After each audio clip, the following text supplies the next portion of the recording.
bientôt. Donc, l'APEX, c'est un club business qui rassemble à peu près 150 membres et adhérents qui sont sur le territoire sud et dont l'activité est tournée globalement vers l'international.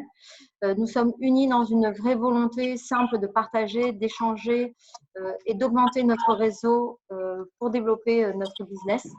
Dans le contexte actuel, les échanges sont vraiment primordiaux et les valeurs de l'APEX prennent encore plus leur sens, l'information, la solidarité et l'enrichissement à travers notre réseau.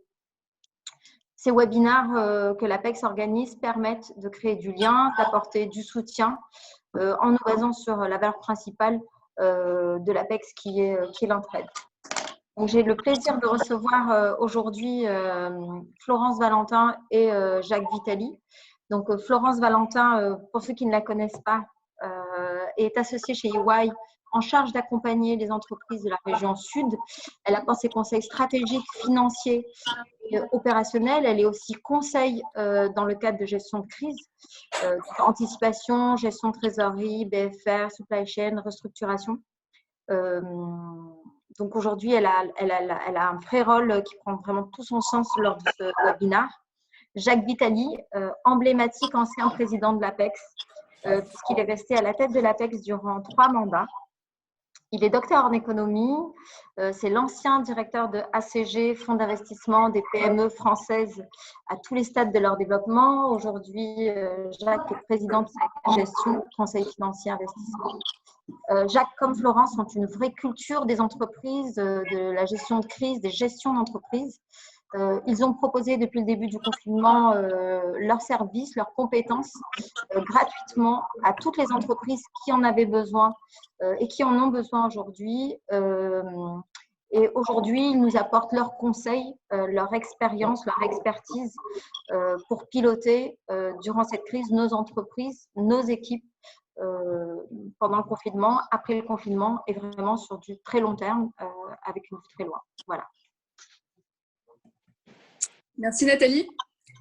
Donc je ne vais pas me représenter, mais juste brièvement vous dire qu'effectivement j'ai commencé mon parcours dans une entreprise qui a connu une grande crise, puisque j'ai commencé dans le cabinet Feu Arthur Andersen, que vous avez certainement tous dû connaître. J'ai passé une dizaine d'années en région parisienne à me balader un peu partout dans le monde, puisque j'accompagnais à l'époque essentiellement des grands groupes cotés, donc sur des problématiques de développement et d'acquisition essentiellement. Et puis je suis revenue dans ma région d'origine, donc qui est la nôtre et la vôtre, il y a une vingtaine d'années maintenant, pour effectivement rejoindre le cabinet Price dans un premier temps, et puis aujourd'hui EY, où j'accompagne désormais plutôt des PME et des ETI dans des situations complexes, et celle que l'on vit en est une. Et on a pour habitude de dire qu'on joue un petit peu un rôle de médecin de famille, et là aussi ça prend tout son sens aujourd'hui. Donc je vais effectivement parler aujourd'hui plutôt avec ma casquette restructuring que ma casquette M&A, comme certains ont l'habitude de connaître.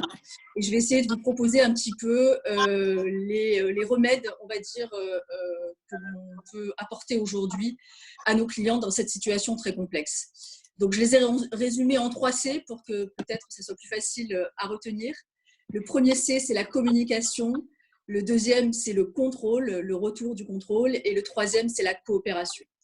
Donc, pour commencer sur la communication, évidemment, je pense que vous l'avez tous vécu. Le premier sujet, c'est évidemment de communiquer en interne vis-à-vis de vos salariés. Et je pense que vous avez tous mis en place ce type de conférences, des vidéos, des webcasts, des appels en direct. Je pense que les salariés ont besoin effectivement d'une forte mobilisation du management dans cette période. Et le dirigeant doit être à la fois effectivement le fameux chef de guerre dont nous avons entendu parler, mais aussi être à l'écoute et redonner du sens à l'entreprise. Et ça, c'est très important. On commence, nous, à avoir des retours d'expérience de certains pays, et notamment de la Chine, qui ont quelque peu d'avance sur nous. Et le retour qu'on a eu de certains CEO français en Chine, notamment, la semaine dernière, nous disait que l'importance de la crédibilité et de la confiance qu'a su inspirer le dirigeant pendant cette période de confinement est extrêmement importante pour demain pouvoir mobiliser les salariés dans le retour au travail, parce qu'on sait tous que ça va être une expérience compliquée et douloureuse, et qu'il est très important qu'effectivement le salarié ait acquis cette légitimité pendant cette période.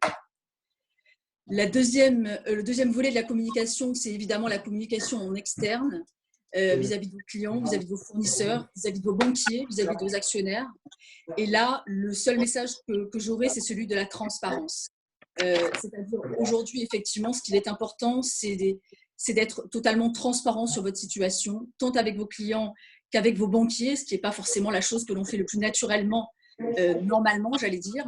Mais c'est vraiment essentiel de le faire actuellement, et j'y reviendrai tout à l'heure pour la partie financière, de façon à éviter toute mauvaise surprise, de façon à ce que dans la chaîne, notamment client-fournisseur, il n'y ait pas de rupture et de mauvaises surprises, effectivement, en fin de chaîne.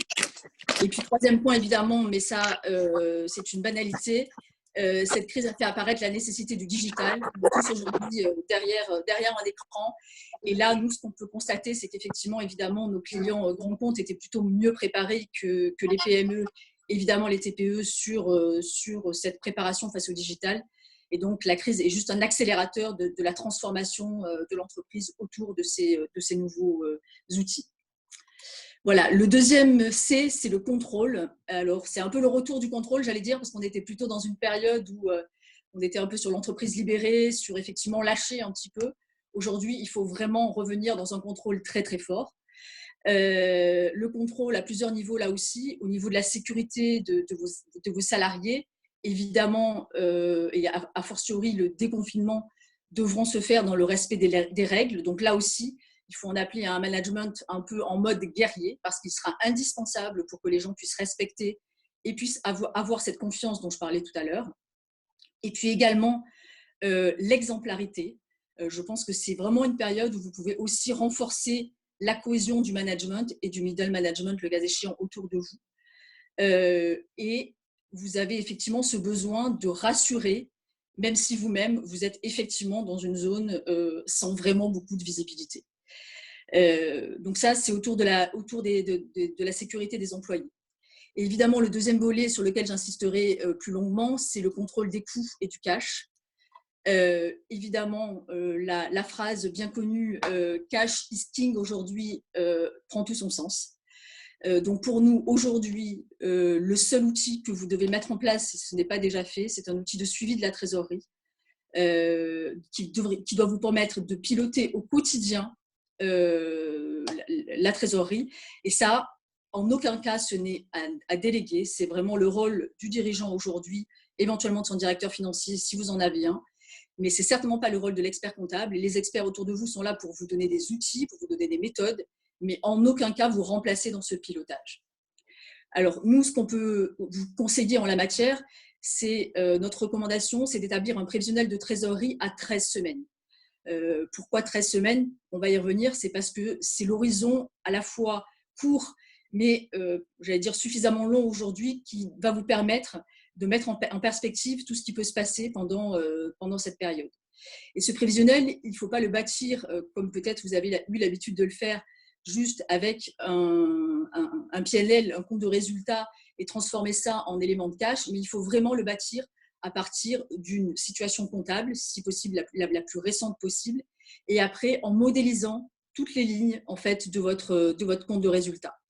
Et les lignes, c'est quoi? Eh bien, c'est d'abord le cash, les entrées de cash, d'accord? Donc, pour modéliser ces entrées de cash, qu'est-ce qu'on vous recommande? On vous recommande premièrement de parler avec vos clients. Et là, je reviens sur la transparence de tout à l'heure. Aujourd'hui, il est vraiment important pour apprécier au cas par cas les encaissements potentiels de vos clients, de parler avec eux pour comprendre leur situation et pour qu'ils vous expliquent effectivement dans quelle mesure ils seront capables de vous payer et dans quel délai. Donc évidemment, à côté de ça, il faut mettre en place une vraie task force qui va travailler sur ces relances clients. C'est juste indispensable aujourd'hui. Ne pas reproduire les hypothèses d'encaissement d'hier, parce que le monde d'hier, c'est plus le monde d'aujourd'hui. Donc il faut vraiment raisonner au quotidien. Il faut peut-être penser à demander des virements plutôt que des chèques à vos clients, parce que vous savez qu'aujourd'hui, le courrier, c'est un peu compliqué. Et puis, dernier point, il faut que les scénarios de retour à la normale soient extrêmement, extrêmement prudents. Je pense qu'il faut commencer par le scénario le plus pessimiste, et je sais que souvent, les dirigeants ont tendance à être trop optimistes. Moi, j'ai entendu beaucoup de personnes ces derniers temps dire qu'effectivement, à partir du moment où on serait déconfiné, tout allait revenir à la normale. Ce n'est pas le cas. On commence aujourd'hui, et nous, on considère que le scénario standard à retenir serait du type mai, moins 70%, juin, juillet, août, moins 50%, et septembre, octobre, moins 30 à moins 20%. C'est là aussi ce qu'on commence à ressentir de la Chine, 2 mois, encore une fois, avec 2 mois d'avance par rapport à nous. Ce qu'on nous dit aujourd'hui, et c'est en Chine, et je pense qu'on n'aura potentiellement pas le même potentiel de reprise parce qu'on n'a pas le même taux de croissance. Les entreprises redémarrent aujourd'hui à peu près à hauteur de 70 à 80% du trend d'avant-crise. Donc voilà, extrême vigilance évidemment sur les hypothèses d'encaissement. En ce qui concerne vos dépenses, évidemment, la première des choses, c'est de les trier, ces dépenses, de les trier entre les indispensables. Les indispensables, c'est quoi? Ce sont vos fournisseurs prioritaires, parce que le crédit interentreprise aujourd'hui est le crédit qui fonctionne le mieux, donc il ne faut surtout pas briser cette chaîne, et ça, je pense qu'un certain nombre d'organisations aujourd'hui communiquent là-dessus et que c'est extrêmement important. En revanche, il faut aussi identifier ce que vous ne pourrez définitivement pas payer, et ce sont notamment les taxes. On comprend qu'aujourd'hui, l'État est relativement conciliant, et nous, on va même au-delà de ce qui vous est recommandé, c'est-à-dire on dit faites vos déclarations de TVA, faites tout le déclaratif, ça c'est obligatoire, il faut le faire. En revanche, les règlements, posez-vous les bonnes questions et décalez-les si besoin. Très clairement, on pourra trouver des solutions dans un second temps. Il faut vraiment se mettre dans ce mode, en fait, restructuring, qui est le mode, en fait, de pensée des administrateurs judiciaires, enfin, des entreprises qui sont vraiment dans des difficultés. Il faut évidemment suspendre tous les projets d'investissement non prioritaires, ça paraît tellement évident, mais il vaut mieux le dire. Mais il faut quand même penser à positionner, notamment dans votre prévisionnel de trésorerie et celui que vous demandent les banques en ce moment pour, par exemple, les demandes de PGE, pensez à décaler ce que vous n'avez pas payé aujourd'hui, il va bien falloir le payer demain. Donc ça, il faut bien le mettre dans vos décaissements futurs. De la même façon, les prêts en cours, même si vous avez eu des délais de l'ordre de 6 mois aujourd'hui, il faut bien penser à les repositionner dans ce prévisionnel que vous allez soumettre aux banques dans le cadre du PGE. Et puis évidemment, c'est le retour également du cost-cutting, la chasse au coût. Donc on s'aperçoit qu'on peut faire plus avec moins, qu'on peut effectivement améliorer la productivité des équipes, même si là aussi, on constate évidemment que dans le cadre des contraintes liées aux nouvelles conditions de travail, les surcoûts estimés par les gens qui ont aujourd'hui redémarré liés aux mesures peuvent être estimés en moyenne entre 20 et 30%. Donc avant d'aller chercher cette productivité, il va falloir faire beaucoup de choses. Donc ça va forcément passer par des suppressions de fonctions, des suppressions de charges non indispensables. Il faut travailler sur les postes de type voyage, bureau, les people évidemment, et toutes les fonctions non essentielles. Mais effectivement, commencer d'ores et déjà à couper ces lignes-là. D'un point de vue bancaire, il faut aujourd'hui tirer sur toutes vos lignes de crédit qui sont confirmées, les utiliser à bloc et refuser le remboursement des lignes qui sont dénoncées. Et ça, on attire l'attention effectivement de nos clients sur le fait que aujourd'hui, ce n'est pas possible d'avoir des banques qui dénoncent des lignes dans cette période-là. Et donc là, on ne peut que vous alerter sur le fait d'aller effectivement en médiation du crédit directement pour dénoncer ce type de situation. L'autre risque qui se pointe, on va dire, est celui des assureurs crédits qui, comme vous le savez, peut faire rapidement très mal. Et on comprend qu'aujourd'hui, il y a un discours pas très clair entre le gouvernement et les assureurs crédits. Et là, il faut effectivement être très vigilant. Et à titre d'exemple, l'Allemagne, me disait un administrateur judiciaire hier soir, l'Allemagne a annoncé la nationalisation du secteur de l'assurance crédit de façon justement à soutenir ce crédit interentreprise qui, comme je le disais tout à l'heure, est aujourd'hui le premier crédit qui est à la disposition des entreprises et a fortiori des PME. Voilà. Sur ce suivi, notre recommandation, c'est un petit truc là aussi, mais contrairement peut-être à ce que certains font aujourd'hui, c'est pas, évidemment, vous avez les yeux sur votre trésorerie tous les jours, mais ce point, en tous les cas, et cet arbitrage sur les encaissements et les décaissements, on vous conseille de le faire à la semaine et non pas au jour. Pourquoi? Parce qu'à la fin de la semaine, vous allez pouvoir voir effectivement quels sont les encaissements réels que vous avez eus et peut-être arbitrer un peu mieux sur les décaissements que vous allez pouvoir faire. Et puis, pour terminer, il faut ce prévisionnel le faire vivre, c'est-à-dire qu'on vous conseille de le tester dès la semaine 1 et puis petit à petit de le mettre à jour et de le corriger de façon à mettre en évidence les erreurs éventuelles qu'il pouvait inclure. Voilà. Ce calendrier et ce prévisionnel de trésorerie, il s'organise en 3 temps selon nous. Il y a eu le temps de l'urgence, et c'est le temps qu'on vient de passer, c'était la période de sprint. Donc c'est le temps où vous avez effectivement demandé les PGE, où vous avez construit tous ces dossiers de manière très précipitée.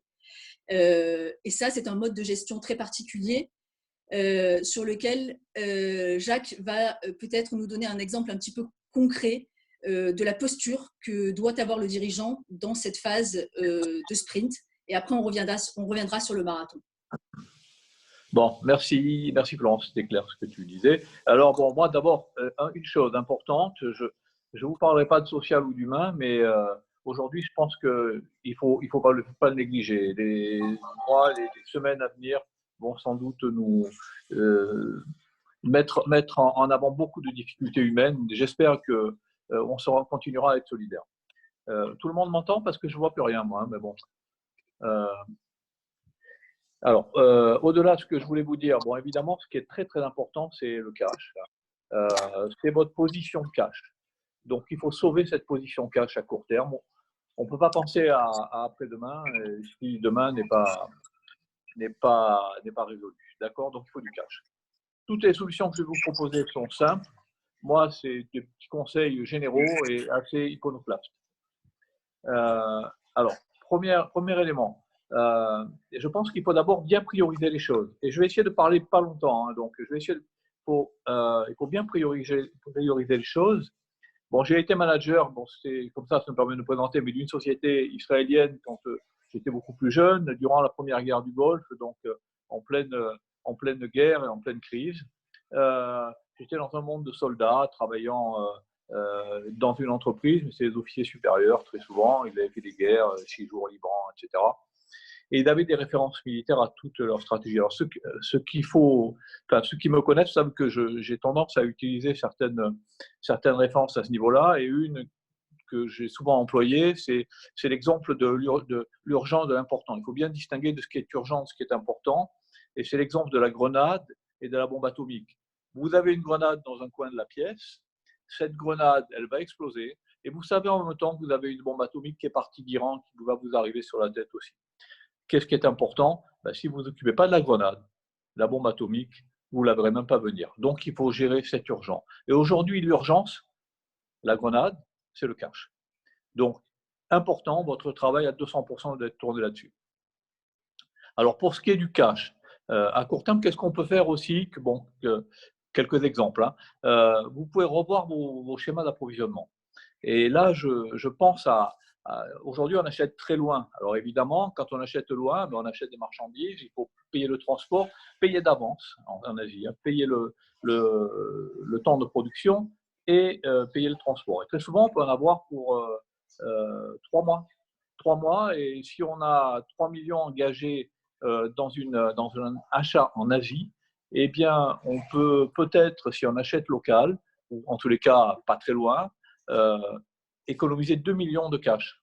Vous voyez, au lieu d'avoir 3 millions engagés de BFR, on n'a plus qu'1 million. Donc, ce million, eh bien, ça vaut de l'or, parce que même si vous achetez plus cher, et même à la limite, et je dis, même si ça détériore votre profit and loss, ce qui est important aujourd'hui, ce n'est pas tant de gagner de l'argent, mais c'est d'avoir du cash. Voilà. Il faut avoir de la trésorerie et beaucoup. Donc, à cela, je vous dirais, ne vous trompez pas de cible. Et pour imaginer cette idée, juste une petite histoire très rapide que certains connaissent sans doute. Vous avez un Américain et un Français dans la jungle en Inde, et d'avance, il y a devant eux, tout à coup surgit à 10 mètres un tigre énorme. Donc le Français commence à faire sa prière, etc. Et l'Américain lâche ses tennis. Et le Français se tourne vers lui, il dit, mais tu crois que tu vas battre le tigre à la course? Et l'Américain lui dit, c'est pas toi, c'est pas lui que je dois battre à la course, c'est toi. Et là, c'est exactement l'exemple de la cible sur laquelle on se trompe. Donc, j'essaie de vous donner des exemples simples de ce type-là. Voilà.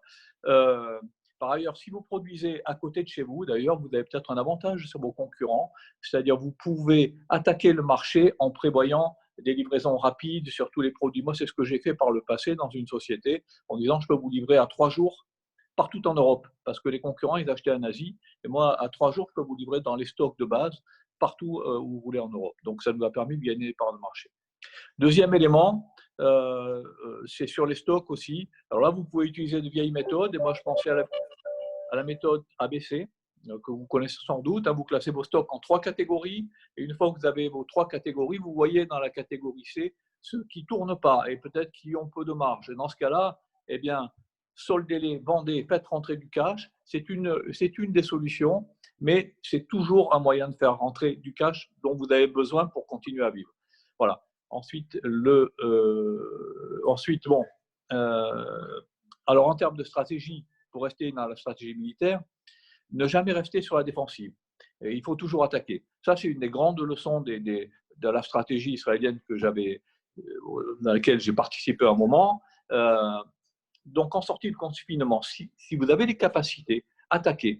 Surprenez vos concurrents. N'ayez pas peur d'y aller. Je dirais, c'est le général Lee qui disait j'étais trop faible pour me défendre alors que j'ai attaqué. Dans certains cas, c'est la solution. Donc, n'ayez pas peur d'attaquer parce que les autres, peut-être, ne le feront pas.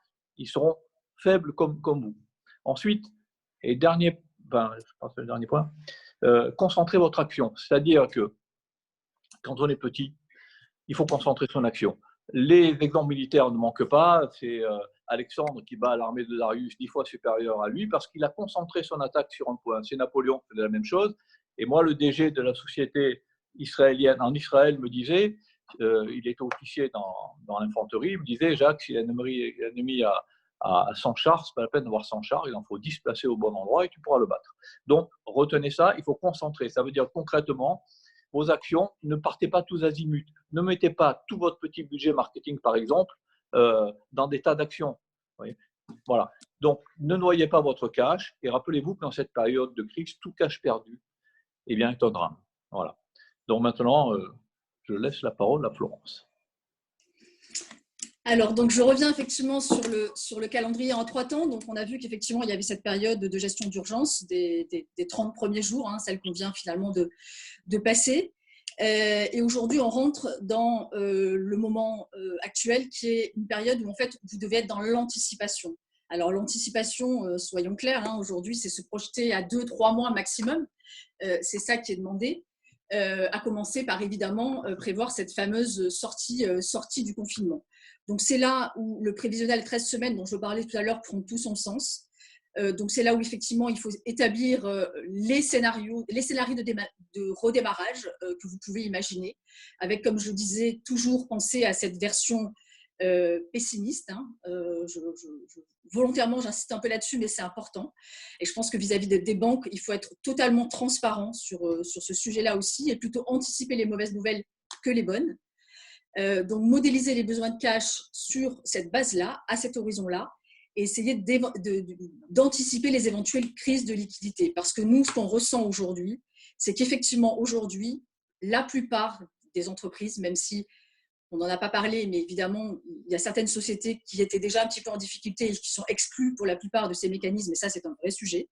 On pourra y revenir si vous voulez.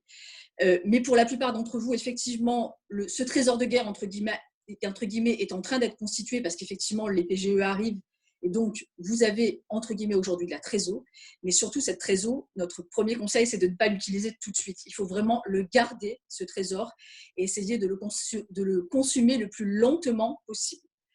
Et par contre, d'ores et déjà, essayer de voir dans les scénarios les plus pessimistes à quel horizon éventuellement pourrait se projeter une crise de liquidité. Et nous, ce qu'on anticipe aujourd'hui dans nos activités restructuring, c'est que cette crise de liquidité pourrait bien arriver à la rentrée sur le dernier trimestre 2020. C'est probablement là qu'on va voir apparaître parce que cette dette, ça reste une dette. Donc, à un moment donné, il va falloir effectivement se poser la question de la rembourser. Il y avait les dettes antérieures.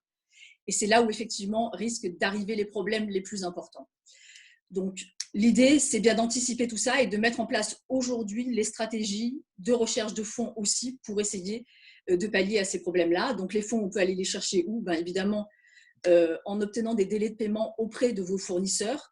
Alors, évidemment, comme je disais tout à l'heure, pas sur vos fournisseurs prioritaires, mais sur les bailleurs, sur les fournisseurs de frais généraux. Encore une fois, il faut essayer de trouver des solutions. Il faut éventuellement obtenir de nouvelles ressources bancaires si vous n'êtes pas allé jusqu'au bout, par exemple, des PGE. Il faut évidemment solliciter vos actionnaires historiques si ceux-ci ont des moyens éventuels. Et puis, j'ose le dire, je pense ne faut pas omettre aujourd'hui d'envisager des procédures de type mandat ad hoc ou conciliation, qui sont, je vous le rappelle, des procédures confidentielles, et prendre contact avec un administrateur judiciaire juste pour lui dire « voilà ma situation, j'anticipe ça, qu'est-ce que vous me conseillez ?» Je pense que ça peut être une bonne réaction et qu'il ne faut pas hésiter à le faire. Aujourd'hui, le problème qu'on a habituellement avec les dirigeants en restructuring, c'est qu'ils ont, entre guillemets, peur de se montrer faibles, etc. L'avantage qu'on a dans cette situation aujourd'hui, c'est que tout le monde est dans la même situation que vous. Donc finalement, ce n'est pas très grave et vous pouvez être totalement transparent vis-à-vis de tous ces gens-là et prendre les meilleurs conseils là où ils le sont. Voilà. Et pour terminer, sur la vision, effectivement, plutôt à long terme. Alors, le long terme, aujourd'hui, c'est quoi? C'est 12 mois, hein, on va dire ça. Quelles sont les autres options? Les autres options, c'est effectivement de réfléchir à des cessions d'actifs. C'est-à-dire qu'aujourd'hui, vous êtes peut-être sur plusieurs activités. Il faut peut-être vous dire demain, je vais me concentrer uniquement sur une seule. Et donc, je peux peut-être avoir une activité à céder qui pourrait me générer un peu de cash. Il faut, à mon avis, ne pas sous-estimer le besoin que vous allez potentiellement avoir en termes de restructuration, de vrai, parce que le chômage partiel va certainement avoir ses limites et qu'il va certes peut-être passer après à des mesures plus fortes, entre guillemets. Il faut, comme je le disais, donc anticiper les renégociations de dettes, et ça se prépare dès aujourd'hui, y compris avec vos banquiers, c'est-à-dire qu'en même temps que vous leur, entre guillemets, demandez les PGE, il faut aussi avoir en tête que potentiellement demain peut se poser un problème, et donc je reviens sur les procédures ad hoc dont je parlais tout à l'heure. Et puis, dernière possibilité, l'ouverture du capital à de nouveaux actionnaires. Cette crise fait apparaître là aussi des différences entre évidemment les grands groupes qui ont quand même des trésoreries plus importantes et les sociétés qui avaient malgré tout fait rentrer des fonds d'investissement et qui sont aidés par ces acteurs-là. Et je pense que Audrey de chez Sophie Paca pourra peut-être témoigner tout à l'heure de l'apport que font les fonds dans cette période auprès de leur participation. Mais sachez aussi que ces gens-là, alors je ne vais pas vous dire que les fonds vont investir dans toutes les sociétés en distress demain, ce n'est pas vrai. Mais ce qui est clair, c'est qu'ils ont beaucoup, beaucoup d'argent. Il y a beaucoup d'argent disponible sur le marché. Certains ont des délais d'investissement qui sont relativement courts et donc vont avoir besoin d'investir de toute façon dans des sociétés. Toutes ces sociétés vont être dans des états plus ou moins compliqués et donc il faudra bien que ces opérations se fassent. Donc ça aussi, ayez-le en tête. Et là aussi, petit retour asiatique, parce qu'on peut se dire, vendre mon entreprise ou en tout cas ouvrir mon capital dans ces conditions, c'est certainement pas très favorable. Évidemment, ce ne seront pas les meilleures conditions de valorisation, mais juste pour vous donner un petit peu un impact de retour qu'on a aujourd'hui du côté de l'Asie, c'est que les impacts sur les valos post-crise ont été estimés pour l'instant entre moins 20 et moins 30%. Donc, ce n'est pas non plus dramatique, entre guillemets. Voilà.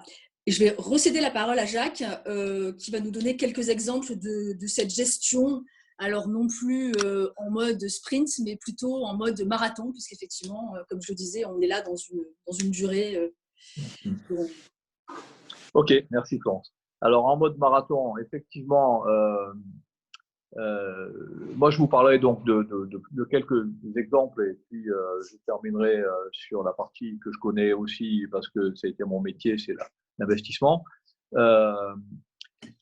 Donc j'ai eu par le passé, autant en tant que manager d'entreprise qu'investisseur financier, à redresser les sociétés. Donc aussi, bon, c'est des éléments que je connais assez bien, mais là la situation est tellement particulière que je pense qu'on est finalement tous en mode starter, c'est-à-dire on invente tous les jours. Et je crois que c'est l'agilité qui sauvera aussi les entreprises. Donc, premier point, si vous avez un peu de temps, c'est le moment donc, de porter de nouvelles analyses, de nouvelles méthodes, etc. Donc, moi, j'en cite deux. Bon, après, il y en a beaucoup, hein, mais par exemple, vous pouvez, pour essayer de retravailler beaucoup de revient sur les 3 mois qui viennent, au lieu de découper le produit comme vous le faites habituellement en coûts classiques, c'est-à-dire matières premières, main-d'œuvre, etc., vous pouvez essayer de le repenser, ce coût de revient, par fonction. C'est la méthode d'analyse de la valeur, c'est-à-dire, par exemple, une table, je suis simple, hein, mais bon, sinon, on va passer des heures. Une table à 3 fonctions, une fonction esthétique. Alors, on va mettre 3 couches de peinture, par exemple. Fonction maintien, c'est les vis et que l'on met pour qu'elles tiennent bien. Et une fonction sécurité, c'est l'emballage, la protection, le carton. Voilà. Et donc, on va avoir des coûts pour chacune de ces fonctions. Et après, on va les comparer avec le besoin du client, c'est-à-dire le service commercial, ce qu'il en dit. Et en fonction, on va corriger. Et en corrigeant, on peut, en tous les cas, réduire les coûts. Voilà. C'est une manière aussi de travailler à long terme, puisque vous avez un peu de temps devant vous. Ensuite, deuxième point, moi, sur lequel j'ai pas mal travaillé par le passé, ce sont les goulots d'étranglement. Sachez qu'il ne sortira jamais plus de produits ou de services, ça s'applique pour les services de votre entreprise, que son goulot. Hein, c'est le principe de la bouteille qui se vide. Quand une bouteille se vide, eh ben, le débit il est rythmé par le goulot. Vous pouvez avoir ce qu'on appelle le cul de la bouteille très large, le goulot, il rythme le débit.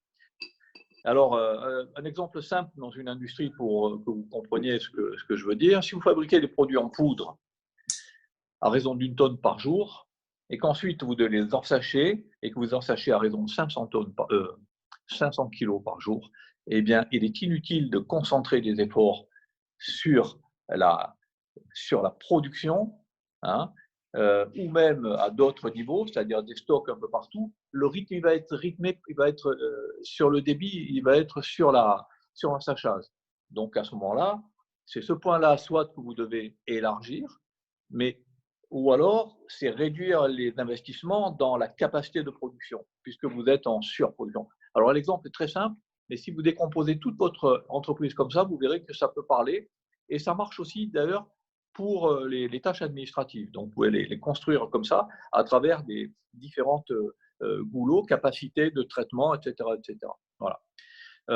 Alors bon, là pour finir, moi ce que j'ai à dire, je vais vous parler de mon expérience de financier. Bon, vous avez compris déjà, vous avez compris à ce qui a été dit par Florence, par moi, que le cash, c'est essentiel. Et ça, les financiers, ils le savent, c'est vraiment la culture exacerbée du monde de la finance. Le cash est essentiel. Donc, moi, à titre personnel, j'ai dû réaliser peut-être 60 prises de participation et j'ai été au moins à autant de conseils d'administration. Une petite solution que vous pouvez avoir par rapport justement à ce que moi j'ai pu vivre, c'est que vous pouvez créer de la dynamique dans votre entreprise là, et en n'hésitant pas à ouvrir votre conseil d'administration à d'autres personnes ou à faire comme l'a fait David. Alors, je ne sais pas, il était peut-être là aujourd'hui, il était inscrit. David Sussman, qui a mis en place un comité stratégique. Son comité stratégique, il n'est même pas, comment dire, il n'est même pas statutaire. Hein. Donc, il n'a pas eu besoin d'ouvrir son capital, mais il y a 3 ou 4 personnalités dans son comité stratégique qui partagent sa réflexion à long terme, hein, et qui l'aident à réfléchir, et ça lui permet sans doute, j'espère en tous les cas, d'étoffer sa stratégie. Voilà.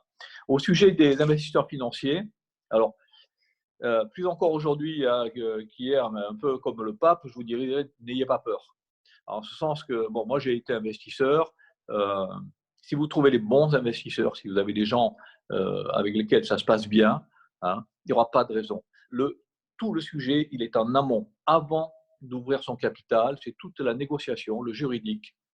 Je dirais même la valo, bon, Florence en parlait tout à l'heure, à la limite, ce n'est pas le pire, parce qu'il y a toujours des moyens de retourner juridiquement les notions de valo et de retomber sur ses pattes. Mais en tous les cas, la négociation d'entrée est déterminante. Donc, c'est ça qui va être important. Après, ça roule. Et alors, n'ayez pas peur. Voilà. Sachez également qu'il y a peu d'élus. Hein, on a 2 à 5% des dossiers reçus qui sont généralement pris en tant qu'investissement. Donc voilà. Mais si votre entreprise gagnait de l'argent avant, si là, elle a eu des difficultés liées à ce problème de crise, les investisseurs seront intéressés. Il faut leur faire un bon dossier, pas un truc bâclé, parce que sinon, ce sera mal perçu. Voilà. Sachez, comme le disait, je pense, Florence, mais que les fonds, ils ont des obligations d'investissement, donc des quotas. Donc, ils doivent continuer à investir. Donc, si vous êtes là avec un bon dossier, ça pourra se faire.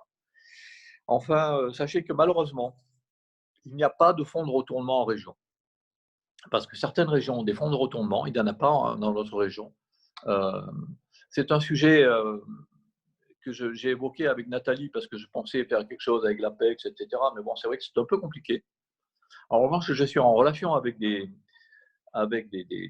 gens, avec société de gestion, qui est en train de lever un fonds de ce type-là, qui est en train de le constituer, quelque chose de l'ordre de 300 ou 500 millions.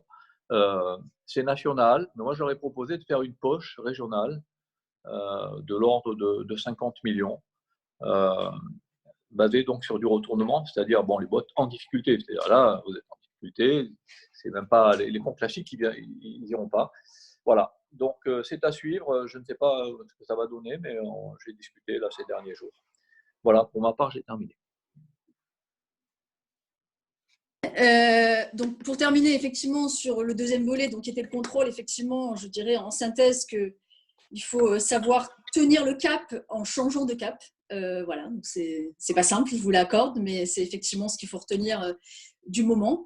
Et puis donc le troisième volet que je voulais aborder, c'était la collaboration, parce que je crois qu'aujourd'hui, effectivement, cette crise fait apparaître le besoin qu'ont les entreprises les unes des autres.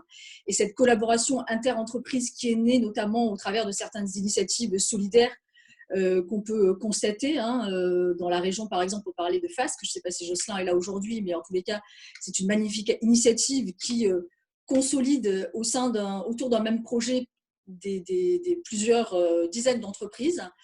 Et je crois beaucoup au fait que cette crise sera un révélateur effectivement de ce besoin de partage de compétences, de mutualisation de moyens, que ce soit des hommes, des machines, des robots, pour effectivement travailler sur le modèle du monde de demain. Donc on voit apparaître effectivement un certain nombre de gens qui se réinventent, et je pense que c'est effectivement là-dessus qu'il faut véritablement travailler. Moi, j'accompagne un groupe que vous devez connaître dans la région, qui est le groupe Adrexo, qui était déjà en très grande difficulté, qui a dû mettre à l'arrêt évidemment ses collaborateurs suite au confinement, et qui est en train de rebondir au travers d'une application en partenariat avec une start-up qui s'appelle Get Bigger, et qui consiste en fait à livrer à domicile de la nourriture en provenance des commerces de proximité de chacune des villes. Donc je trouve que c'est un super exemple de rebond dans des conditions qui sont extrêmement compliquées. Le deuxième axe, c'est évidemment plus de responsabilité sociale et sociétale. Je crois que vos collaborateurs, demain, il y avait déjà une tendance, on voyait bien au sein des jeunes et de cette génération Y et Z, que les collaborateurs étaient en demande de plus de responsabilité sociale. Je pense que cette crise ne va faire qu'accroître ce besoin-là, donc de besoin de travailler dans un environnement différent. Évidemment, le télétravail va être un sujet. Évidemment, la santé au travail va revenir au premier plan, alors qu'on sait très bien que dans la plupart des entreprises, c'était un sujet qui était la plupart du temps négligé. À mon avis, une thématique aussi autour du partage des risques et des revenus. Je pense qu'il faut réfléchir à ça, parce qu'on ne va plus pouvoir effectivement peut-être raisonner de la même façon en termes de partage des rémunérations. Également plus de collaboration avec les consommateurs, qui sont aujourd'hui, on l'a vu aussi, devenus des consomme-acteurs. Donc il faudra prendre aussi de plus en plus le pouls des consommateurs et de leurs besoins. Un petit truc aussi pour effectivement peut-être gérer cette période où les sociétés n'ont pas forcément beaucoup de moyens, c'est le recours aux étudiants. C'est une population aujourd'hui qui est un petit peu à l'arrêt, qui a des compétences. Et je pense notamment aux juniors entreprises des grandes écoles qui ont énormément de compétences à mettre à votre disposition. Ce sont des solutions low cost. Et je trouve qu'ils font plutôt de belles choses. On a Cage dans la région, vous avez aussi toutes les écoles de commerce et d'ingénieurs de France qui sont peut-être une solution encore une fois, à faible coût pour travailler sur le modèle de demain. Et puis évidemment, plus d'innovation avec toutes les nouvelles technologies qui apparaissent, qui étaient déjà là, mais qui se font on ne peut plus pressantes, le sans contact, la traçabilité, le remote business et tout ce qui se passe autour de la santé. Donc en résumé, je crois que sur la collaboration aujourd'hui, il faut savoir être, et pour demain, dans la durée, anti-fragile. Comme le dit Nassim Taleb dans un de ses livres, c'est vraiment la posture que devra avoir le dirigeant demain pour pouvoir résister à d'autres crises, parce que je fais partie de la PM et on a eu une réunion vendredi très intéressante où l'expert nous disait préparez-vous on va subir ce type de pandémie ou de crise, en tous les cas mondiale, de manière de plus en plus régulière. Et donc, les entreprises devront être aujourd'hui de manière pérenne, antifragiles. Voilà, donc pour terminer, je citerai Churchill qui disait « Savoir changer de sens en espérant que ce soit le bon ». Je vous souhaite à tous de trouver le bon sens pour vos entreprises. Et je repasse la parole à Jacques, peut-être pour terminer, avant de recueillir vos questions.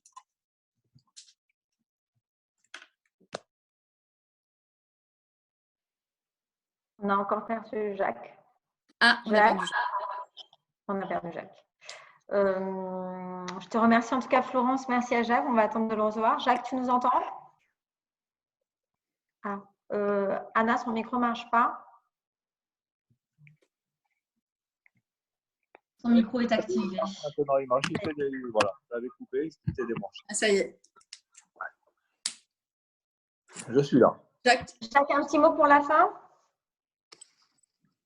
Pardon? Un petit mot pour la fin, Jacques? Avant les questions. Non, moi, j'avais dit l'essentiel. Hein, je voulais pas. On m'avait dit 10 minutes maximum, alors j'ai essayé de concentrer et de condenser. Donc voilà. Le mot de la fin, c'est du cash, du cash, du cash. Et voilà. Et on est là pour aider s'il le faut, en tous les cas, gratuitement.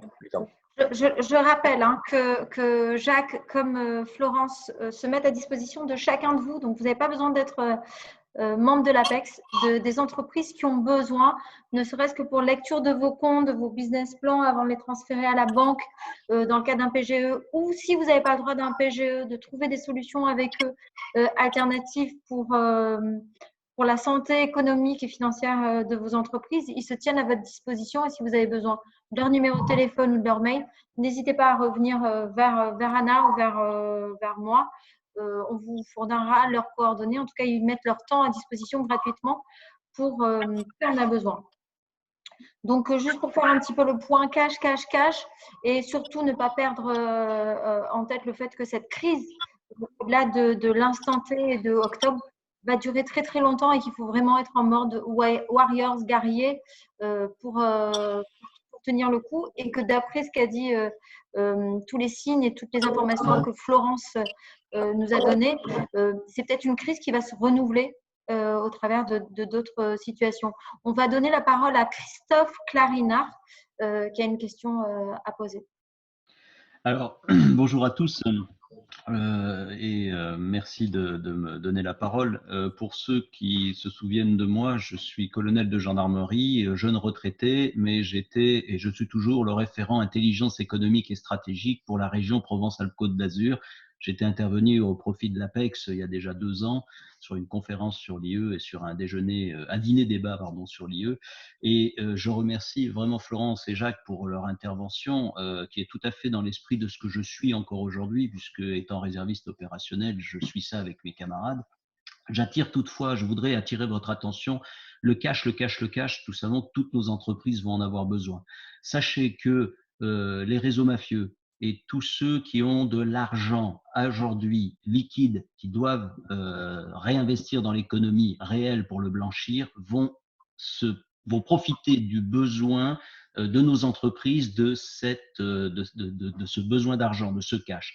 Donc, je voudrais simplement attirer votre attention sur, avant d'accepter un investisseur, faites une petite, et c'est pas Florence qui va me contredire, une petite mission de due diligence, simplement savoir qui est derrière la personne qui vous prête de l'argent, parce que vous pourriez tomber de Caribe en Scylla. Voilà, merci Nathalie, merci Anne, c'était vraiment pour vous attirer attirer votre attention sur ce petit point particulier. Le cash indispensable, méfions-nous de qui nous donne l'argent. On va peut-être laisser intervenir Audrey quelques minutes aussi sur ce sujet. Audrey, ton micro est fermé. Voilà, ton micro est ouvert. Oui, merci Nathalie et Florence et Jacques pour vos interventions. Effectivement, nous, en tant que fonds d'investissement pour Sophie PACA, on essaie de soutenir au mieux nos entreprises dans cette crise traversée. Il y a du soutien financier, mais pas que. Et bon, vous êtes tous là pour en témoigner, parce que de pouvoir échanger entre nous et échanger des bonnes pratiques, c'est aussi c'est aussi important. On a aussi été amené à échanger sur des plans de restructuration à plus long terme, ce que tu évoquais, Florence, parce qu'aujourd'hui, on commence à lever la tête du guidon et à se poser certaines questions. Et bien sûr, on est prêt pour certaines de nos participations à aller les soutenir via des comptes courants d'associés. Donc, vraiment une injection de cash en direct. Et on a quand même aussi des dossiers d'investissement en cours. On en a 2 notamment qui sont en cours, pour qui on est en phase d'échange. Alors, il y en a un qui est un peu plus en stand-by parce qu'il nous a dit c'est un peu, voilà, il y avait pas mal de sujets à gérer et on doit se reparler, on va dire, à partir du mois de juillet. Et un autre où on est encore en phase d'échange. Il y a des sujets valo, mais finalement, ce n'est pas la valo à l'entrée qui pose tant de sujets. C'est ce que disait un peu Jacques, on a toujours le moyen d'harmoniser les choses. C'est vraiment la projection du BP et l'entreprise, bon, ces entreprises étaient plutôt bien positionnées et c'est surtout se mettre dans un mode où de toute façon ces crises vont se répéter. Mais même avec cette vision-là, il y a des dirigeants et des entreprises qu'on a envie d'accompagner et qu'on va accompagner. Comment dire, le monde de la finance n'est pas en train de se replier sur lui-même. Et effectivement, on aura à cœur d'accompagner des entreprises qui ont cette capacité à être capitaine de tempête, parce qu'en ce moment, c'est être capitaine de tempête, et à rester agile pour le futur. Voilà. Merci beaucoup, Audrey. Est-ce qu'il y a d'autres questions?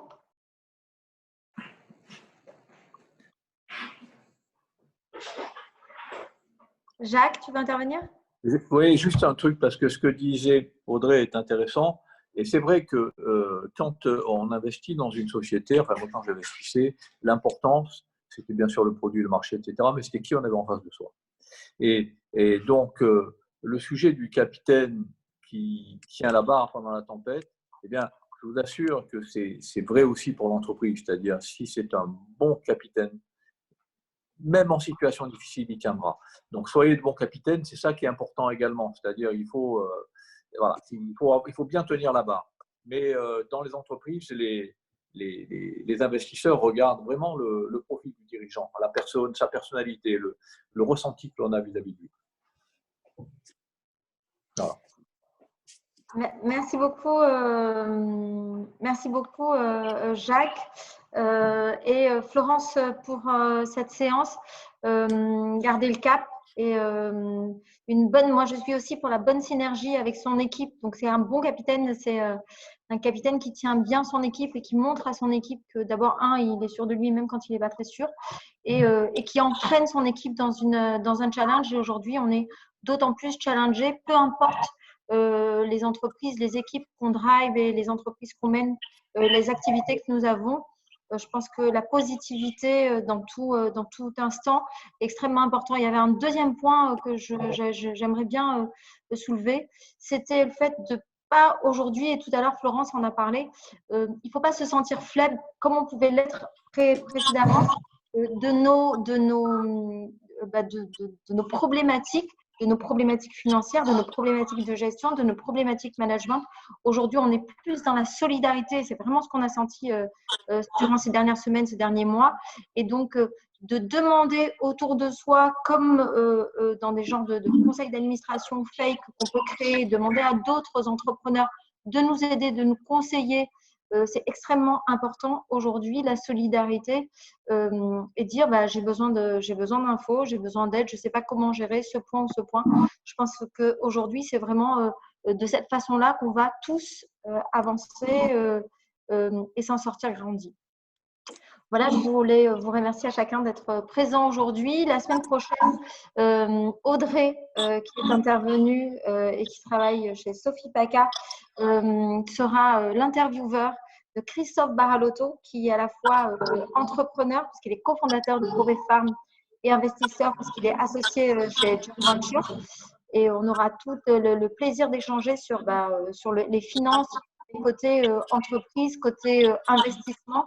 Aujourd'hui, on a besoin d'argent et comme vous l'avez bien évoqué, les investisseurs peuvent rentrer à différentes étapes. On n'est pas vraiment dans les mêmes schémas que ce qu'on avait précédemment il y a finalement juste 2-3 mois. Merci à chacun de vous et bon appétit et à la semaine prochaine. Merci Nathalie. Bye bye.